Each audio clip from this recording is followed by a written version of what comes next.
যে কোনো সবজিতে চিংড়ি মাছ পড়লে সবজির স্বাদটাই চেঞ্জ হয়ে যায়, তাই না?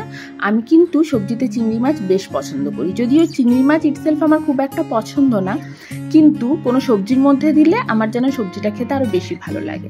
আজকে বানাবো চাল কুমড়ো চিংড়ি মাছ দিয়ে, খুব পছন্দের একটা রেসিপি আমার, কারণ এই তরকারিটাতে কোনো মশলা পড়ে না, শুধুমাত্র নুন আর হলুদ দিয়ে পুরো রান্নাটা হয় আর খেতে বেশ ভালো হয়। তবে এই চাল কুমড়োর চিংড়ি মাছ দিয়ে সবজি অনেক সময়ই খেতে বেশ ফ্যাকাশে টাইপের লাগে বা পানসে টাইপের লাগে, তার কারণ কি সেটাও বলবো, আর সাথে কি করলে সেটা হবে না সেটাও তোমাদেরকে জানাবো। চলো ঝটপট দেখে নিই রেসিপিটা। প্রথমেই চিংড়ি মাছটাকে নুন হলুদ মাখিয়ে সর্ষের তেলে একটু ভেজে নেব। চিংড়ি মাছ কখনোই বেশি ভাজবে না, খুব অল্প একটু ভাজতে হয়, মোটামুটি 30 থেকে 40 সেকেন্ডের মতো একটু নাড়াচাড়া করে নামিয়ে নিলেই হবে। তারপর কড়াইয়ে আরও একটু সর্ষের তেল দিয়ে ওর মধ্যে ফোড়ন দিয়ে দেবো 5 ফোড়ন আর কাঁচা লঙ্কা।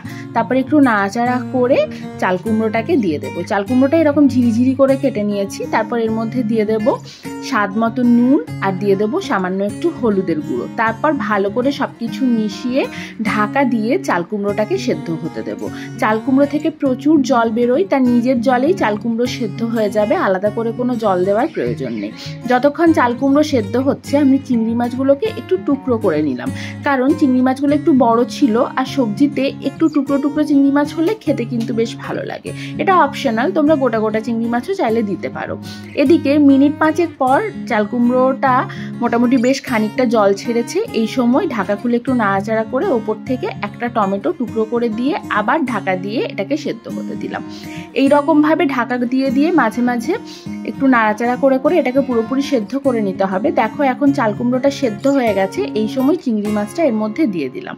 এবার তোমরা বলবে যে রান্না তো প্রায় মোটামুটি শেষ, কিন্তু না, এই যে চাল কুমড়ো থেকে যে জলটা বেরিয়েছে এই জলটাকে খুব ভালো করে টানিয়ে নিতে হবে, তবেই চাল কুমড়ো চিংড়ির তরকারিতে কিন্তু স্বাদ আসবে।